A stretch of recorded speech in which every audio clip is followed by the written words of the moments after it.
Assalamualaikum warahmatullahi wabarakatuh. Kami dari kelompok 2 Manajemen Strategi, kelas 636B26. Di sini kami ingin mempresentasikan tentang analisis strategi, penyehatan dan divestasi, serta strategi perusahaan pemimpin pasar.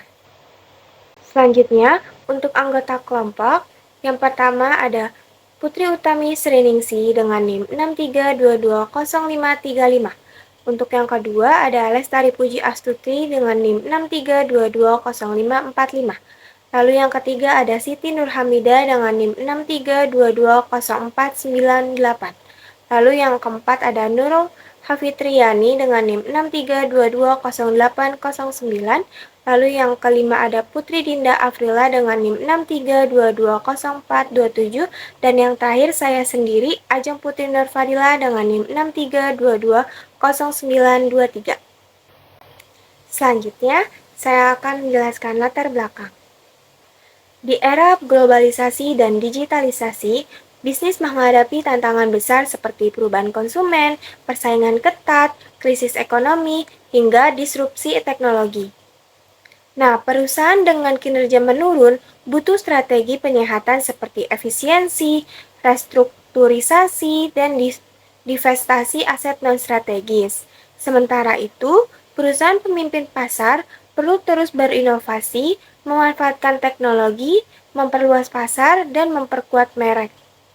Memahami strategi ini penting untuk menyesuaikan langkah bisnis di tengah perubahan yang cepat. Selanjutnya dijelaskan oleh teman saya.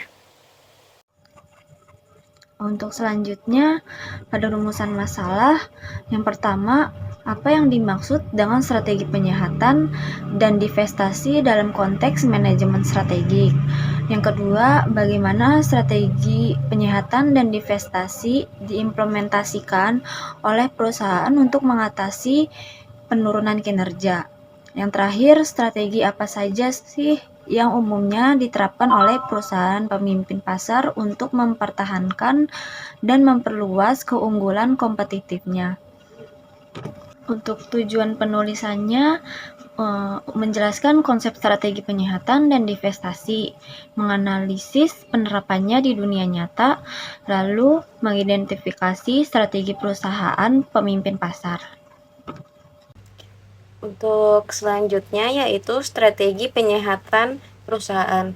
Strategi penyehatan perusahaan adalah serangkaian langkah yang diambil oleh manajemen untuk mengubah arah dan kinerja perusahaan yang mengalami kesulitan.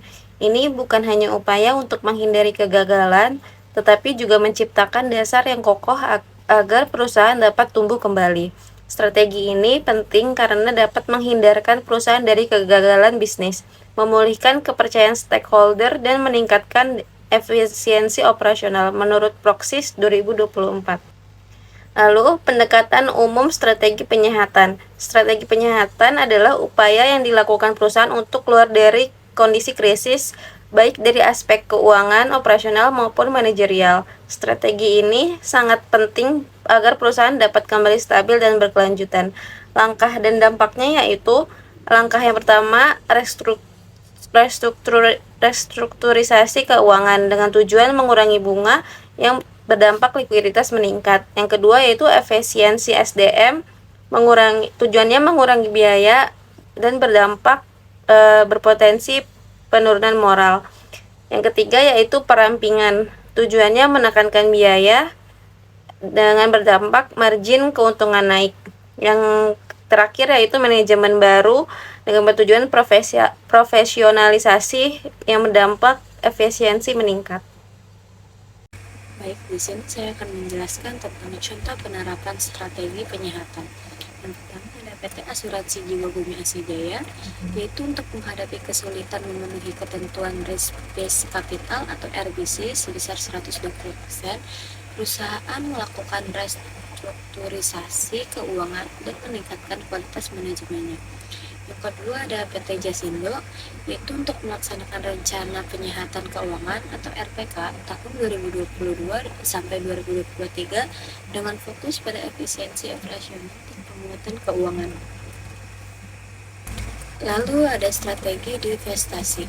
Strategi divestasi merupakan langkah strategi untuk menjual atau melepaskan unit bisnis atau aset yang tidak lagi sejalan dengan fokus utama perusahaan. Tujuannya yaitu untuk memperkuat posisi keuangan dan fokus pada bisnis intinya. Tahapan umum strategi divestasi meliputi yang pertama ada identifikasi unit atau aset yang tidak produktif, yang kedua ada evaluasi kelayakan dan konsekuensi divestasi, yang ketiga ada pelaksanaan penjualan atau pelepasan aset, dan yang keempat ada reinvestasi hasil divestasi ke sektor inti perusahaan. Baik, pada slide ini saya akan menjelaskan contoh penerapan di perusahaan Indonesia. Di sini ada terdapat 3 contoh perusahaan besar di Indonesia ini.